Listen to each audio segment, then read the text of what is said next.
নমস্কার, জয় শ্রী গণেশ।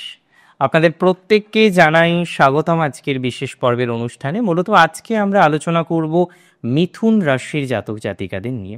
দেখুন, একটা কথা কি জানেন তো, মিথুন রাশি জাতক জাতিকাদের শনির বক্রগতির প্রভাব মূলত আজকে আমরা আলোচনা করব। অ্যাকচুয়ালি শনি মহারাজ আগামী 13ই জুলাই 2025 তিনি কিন্তু বক্রগতিতে যাচ্ছেন, এবং বক্রগতিতে যাওয়ার পর শনি প্রায় 138 দিন বা 139 দিন কিন্তু তার এই মোশন, তার এই গতি কন্টিনিউ করবে, এবং এই সময়কালটা কার্যত অত্যন্ত গুরুত্বপূর্ণ। আমি যতদূর বুঝি এই সময় অত্যাধিক গুরুত্বপূর্ণ, কারণ বেশ কিছু ফলাফল প্রত্যেকের জীবনে আসতে চলেছে। দেখুন, গ্রহরা বক্রগতিতে যাবে, সরল গতিতে যাবে, অন্যান্য ধরনের বিভিন্ন রকম প্রভাব অতিচার গতিতে যাবে, হ্যাঁ, মন্দ গতিতে যাবে, মন্দতর গতিতে যাবে, শীঘ্র গতিতে যাবে, শীঘ্রতর গতিতে যাবে। এটি স্বাভাবিক একটি বিষয়বস্তু। তবে এই বক্রগতিতে যাওয়া এবং তার ইনক্লিনেশন প্রিভিয়াস সাইনে থাকা, দ্যাটস ভেরি ইম্পর্টেন্ট। আজকে আমি যদি মিথুন রাশির জাতক জাতিকাদের নিয়ে কথা বলি, দেখুন, এটা তো কার্যত বলতে হয় যে মিথুন রাশির জাতক জাতিকাদের বর্তমান যে সিচুয়েশন আছে, বর্তমান যে ভাইবস আছে, সেই ভাইবসে তারা কিছুটা হলেও ডেভেলপ করতে পারবে। মিথুন রাশির জাতক জাতিকারা বর্তমানে অনেক বেশি দায়িত্বপ্রবণ হচ্ছেন। আগের থেকেও আপনার রেসপন্সিবিলিটি বেড়েছে। আগে যেভাবে আপনি রেসপন্সিবিলিটি নিয়ে চলতেন, এটা তো কার্যত বলতে হয় যে আগের থেকে কয়েক গুণ রেসপন্সিবিলিটি মিথুন রাশির জাতক জাতিকাদের বর্তমান সময়ে কিন্তু আপনি লক্ষ্য করতে পারবেন। কিন্তু একটা বিষয় কি খেয়াল করেছেন যে এত কিছু রেসপন্সিবিলিটি, এত কিছু বৃদ্ধি পাওয়ার পরও আপনি কিন্তু খুব স্বাভাবিক জায়গায় নেই। এত রেসপন্সিবিলিটি বেড়েছে, এত রেসপন্সিবিলিটি বাড়িয়েছেন, তারপরেও আপনি দেখছেন যে আপনার সেই আগে যেরকম মাঝে মাঝে একটা অসম্মান বোধের জায়গা জন্ম নিত, আজকে গিয়েও তেমন, অর্থাৎ মাঝে মাঝে এমন পরিস্থিতি তৈরি হচ্ছে যেখানে অসম্মান বোধের জায়গাটা আপনার কিন্তু তৈরি হয়ে যাচ্ছে।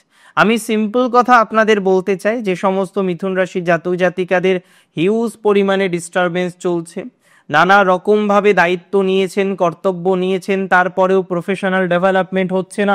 দেখুন, শনি আপনার অষ্টমপতি, এই শনি আপনার নবমপতি, এই শনি দশমে রয়েছেন। দশমে থাকার পর তার যে ইনক্লিনেশন সেটি আছে নবমে। এই জায়গাটা অত্যন্ত গুরুত্বপূর্ণ।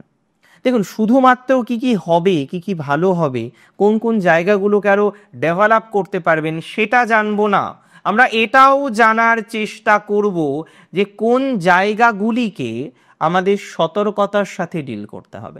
প্রথমত আমি বলে দিই, পুরনো কোনো কাজ, কোনো একটা কর্ম যেটা আগে আপনি করতে পারতেন, আগেই আপনার রেসপন্সিবিলিটি বা দায়িত্বটা নেওয়া উচিত ছিল, কিন্তু সেই সময় আপনি কোনো দায়িত্ব বা রেসপন্সিবিলিটি নেননি, এরকম যদি কোনো কাজ থেকে থাকে, যে কাজের দায়িত্ব আগেই নেওয়া উচিত ছিল, আগেই নেওয়ার কথা ছিল কিন্তু আপনি নেননি, সেই কাজে আমার মনে হয় আপনার আরও বেশি ফোকাস করা উচিত।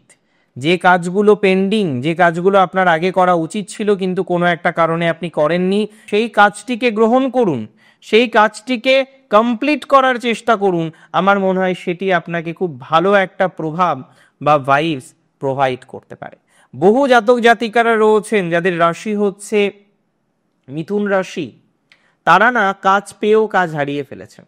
চাকরি একটা পেয়েছিলেন, কিন্তু কোনো একটা ভাবে এমন একটা চাকরির ডিস্টারবেন্স আপনার তৈরি হয়েছে, সেই জায়গা থেকে আপনি বেরোতে পারছেন না। তাহলে যারা চাকরি পেয়েও চাকরির ডিস্টারবেন্সের মধ্যে রয়েছেন, কাজ পেয়েও কাজ কন্টিনিউ করতে পারছেন না, কাজ পেয়েও কাজের জায়গায় নানা রকমের ডিস্টারবেন্স বা সমস্যার জায়গা বারবার তৈরি হচ্ছে, আমার মনে হয় সেক্ষেত্রে যথেষ্ট পজিটিভিটির মাত্রা বৃদ্ধিপ্রাপ্ত হবে। সেক্ষেত্রে যথেষ্ট পরিমাণে পজিটিভিটির জায়গা আপনার জীবনচক্রে কিন্তু প্রভাবিত করতে পারে, এতটুকু সিওরিটি আমি আপনাকে প্রোভাইড করছি। দেখুন, সিচুয়েশন ধীরে ধীরে গ্রো করে। আজকে যে সিচুয়েশন আছে সেই সিচুয়েশন কালকে থাকবে না, কালকে যে সিচুয়েশন আছে সেই সিচুয়েশন পরশু দিন থাকবে না। অর্থাৎ কোনো না কোনোভাবে এটা ঠিক যে সিচুয়েশনের পরিবর্তন জীবনচক্রে হতে থাকবে। বাট এতটুকু সিওরিটি আমি আপনাকে দিচ্ছি, যদি একটু বুঝে শুনে আমরা পথ চলতে পারি না, বহু কাজ অমীমাংসিত জায়গা, যে জায়গাগুলো মীমাংসা পাননি, যে জায়গাগুলোর মীমাংসা আসেনি, সেই জায়গাগুলো কিন্তু জীবনচক্রে তৈরি হয়ে যাবে। অমীমাংসিত বিভিন্ন রকম বিষয় কমপ্লিট হওয়ার টেন্ডেন্সি লক্ষ্য করতে পারছি। অমীমাংসিত না হওয়া, আগে হওয়ার কথা ছিল কিন্তু হয়নি, আগে বিষয়টা নিয়ে একটা পজিটিভ ভাইবস পাওয়ার কথা ছিল কিন্তু পাননি, অর্থাৎ কোনো না কোনোভাবে বিষয়টি পেন্ডিং, থেমে আছে, হোল্ড হয়ে রয়েছে, সেই ধরনের বিষয়ে যথেষ্ট প্রোগ্রেস আমরা কিন্তু এক্সপেক্ট করতে পারছি। দেখুন, আমি সিম্পলভাবে আপনাদেরকে আরও কয়েকটি বিষয় জানাতে চাই। শনির এই বক্রগতি এখানে কিন্তু আপনার অন্তর্নিহিত শক্তিকে জাগাবে, যে আপনার মধ্যে কি কি পোটেনশিয়ালিটি রয়েছে, কোন কোন কাজ আপনি করতে পারেন, কোন কোন কাজ যদি আপনি সঠিকভাবে করেন তাহলে আরও সাকসেস রেট বাড়বে। এটি যখনই আপনি রিয়েলাইজ করতে পারবেন যে না, you have that much of potentiality, যখনই আপনি বিষয়টা রিয়েলাইজ করতে পারবেন না যে আপনার এই বিষয়ে পোটেনশিয়ালিটি রয়েছে, এই কাজগুলো আপনি করতে পারেন, এই কাজগুলিতে আপনি খুব কমফোর্টেবল হয়ে কন্টিনিউ করতে পারবেন, আমি মনে করি তাতে আপনার প্রোগ্রেস আরও বাড়বে, আপনার ডেভেলপমেন্টটা বাড়বে। কারণ স্কিল ডেভেলপমেন্ট করছেন আপনি, আপনি আপনার অন্তর্নিহিত শক্তি সম্পর্কে পরিচিত হচ্ছেন, আপনি আপনার যোগ্যতা সম্পর্কে পরিচিত হচ্ছেন, এবং কিছু কিছু ক্ষেত্রে তো আমি মনে করি আপনি আপনার যোগ্যতাকে আরও বৃদ্ধি করার চেষ্টায় লেগে পড়তে পারেন। 138 দিন, প্রায় 5 মাসের কাছাকাছি সময়, এটা নিয়ে তো অস্বীকার করার কোনো জায়গা নেই। 4 মাসের বেশি, 5 মাসের থেকে একটু কম, এবং চেষ্টা করলে এই 5 মাসে আপনার জীবনের গতি পাল্টে যেতে পারে। শনির বক্র গতিতে আপনার গতি কিন্তু চেঞ্জ হতে পারে, আপনি থেমে থাকবেন না, এতটুকু তো সিওরিটি দিতে পারি। অনেক কাজের অফার পাবেন, এতটুকু তো সিওরিটি দিতে পারি। অনেক কাজের পজিটিভ টেন্ডেন্সি আপনার জীবনচক্রে আসবে, সেটুকু তো সিওরিটি দিতে পারি। এবং ধীরে ধীরে এটা আমরা লক্ষ্য করতে পারবো, বিভিন্ন রকম কাজের ক্ষেত্রে পজিটিভ ভাইবস আপনার বৃদ্ধিপ্রাপ্ত হবে। এর আগে আমি লক্ষ্য করলাম মিথুন রাশির জাতক জাতিকাদের, জানেন তো, চাকরি পেল না, জাস্ট একটুর জন্য চাকরিটা আটকে গেল। একটা কাজ হওয়ার কথা ছিল, জাস্ট একটুর জন্য কাজটি হলো না। যাদের এরকম একটা জায়গায় গিয়ে কম্বিনেশন রয়েছে, জাস্ট একটুর জন্য বিষয়টা হয়নি, আর একটু চেষ্টা করলেই হয়তো কাজটা হয়ে যেতে পারতো, আমি মনে করি তাদের একটা প্রসপ্যারিটি বা পজিটিভ ভাইবস জীবনচক্রে আসবে। দেখুন, এটা ঠিক যে মিথুন রাশির জাতক জাতিকারা অনেকেই কনফিউজড, প্রচুর কনফিউজড, কারণ এগোতে পাচ্ছেন না। সত্যি বলতে কি, এগিয়েও এগোতে পাচ্ছেন না। অপরচুনিটিস পেয়েও আপনি বিষয়টাকে না এগিয়ে নিয়ে যেতে পারছেন না। যে সমস্ত জাতক জাতিকাদের এরকম একটা সিচুয়েশন আছে যে এগিয়েও এগিয়ে যেতে পারছেন না, বারবার মনে হচ্ছে না পিছিয়ে পড়ছি, বারবার মনে হচ্ছে না সিচুয়েশনটা আরও নেগেটিভ দিকে যাচ্ছে, বারবার মনে হচ্ছে না সিচুয়েশন যদি এভাবেই নেগেটিভ দিকে যায় তাহলে তো আগামীতে মুশকিল, আমি বলছি দায়িত্ব নিয়ে আপনাদের জন্য পজিটিভ কিছু বিষয়বস্তু অপেক্ষা করে আছে। আপনি ভালো প্রভাব পাবেন, ভালো ফলাফল আপনার জীবনচক্রকে প্রভাবিত করবে।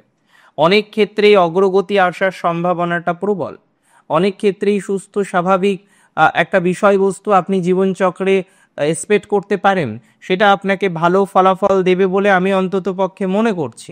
সো স্ট্রেস নিলে কোনো কিছুই হয় না, উপরন্তু আরও বিগড়ে যায়। তাই যারা চাকরি নিয়ে ডিস্টার্বড, প্রফেশন নিয়ে ডিস্টার্ব, চাকরি করতে গিয়ে ডিস্টারবেন্স পাচ্ছেন, বিভিন্ন রকম কনস্পিরেসির জায়গা বারবার আসছে, তাদের ক্ষেত্রে একটা কথাই আমি বলবো, এতটা ডিস্টার্ব থাকলে হবে না। তাদের ক্ষেত্রে একটা বিষয় আমি বলবো, নিজের প্রতি পূর্ণাঙ্গ বিশ্বাস নিয়ে কাজ করতে হবে। সেলফ প্রফেশনাল যারা আছেন তাদের একটাই পরামর্শ দেব, যারা যাতে ডেলি বেসিসে নিজের স্কিল সম্পর্কে পরিচিত হন এবং নিজের স্কিল বৃদ্ধি করার জন্য যত রকমভাবে প্রচেষ্টা করা যায়, তারা যেন সেই প্রচেষ্টায় নিজের জীবনটাকে উৎসর্গ করতে পারে। আমি মনে করি যাদের প্রমোশন আটকে, আমি মনে করি যাদের ট্রান্সফার আটকে, আমি মনে করি যাদের দূরে যাওয়ার ক্ষেত্রে কোনো না কোনো বাধার জায়গা বারবার আসছে, আমি মনে করি তাদের ক্ষেত্রে কিন্তু যথেষ্ট প্রোগ্রেস, যথেষ্ট ডেভেলপমেন্ট এগুলো কিন্তু লক্ষ্য করতে পারবো, এগুলো লক্ষ্য করা যাচ্ছে, এগুলো আশা রাখা যাচ্ছে। এই সময়ে বিদেশ যাত্রার সংযোগটা মধ্যম, দূরের কম্বিনেশন আছে। যারা দূরে চাকরি করেন বা আরও দূরে যেতে চাইছেন তাদের পজিটিভ ভাইবস দেখতে পাচ্ছি। দূর রিলেটেড বিষয়ে সাকসেস আসবে মিথুনের। মিথুনের শনির বক্রগতি কয়েকটি বিষয়ে নিশ্চিত সাকসেস দেবে, সাবধানে থাকতে হবে। কোনো কাজে দেরি করবেন না এই সময়, করব বলে কোনো কাজ রেখে দেবেন না। সুযোগ পেলেই সেই কাজটিকে গ্রহণ করুন। যেখানে দেখছেন নতুন চ্যালেঞ্জ আসছে, চ্যালেঞ্জটিকে অ্যাকসেপ্ট করুন, অ্যাকসেপ্ট করে কাজ করুন। চ্যালেঞ্জ অ্যাকসেপ্ট করার ক্ষমতা রাখতে হবে, চ্যালেঞ্জ অ্যাকসেপ্ট করার মেন্টালিটি রাখতে হবে, আপনি এগোতে পারবেন। আর কোনো কাজ কোনো মধ্যস্থতাকারী দিয়ে এই সময় করবেন না। কারোর সাথে ঝগড়া হয়েছে, নিজে গিয়ে কথা বলুন। কোনো একটা জায়গায় ডিস্টার্ব হয়েছে, নিজে গিয়ে কথা বলুন। It will create something good, something big, something new. অনেক ভালো থাকুন আপনারা প্রত্যেকে, সুস্থ থাকুন, স্বাভাবিক থাকুন। শেষ করছি আজকে এখানেই।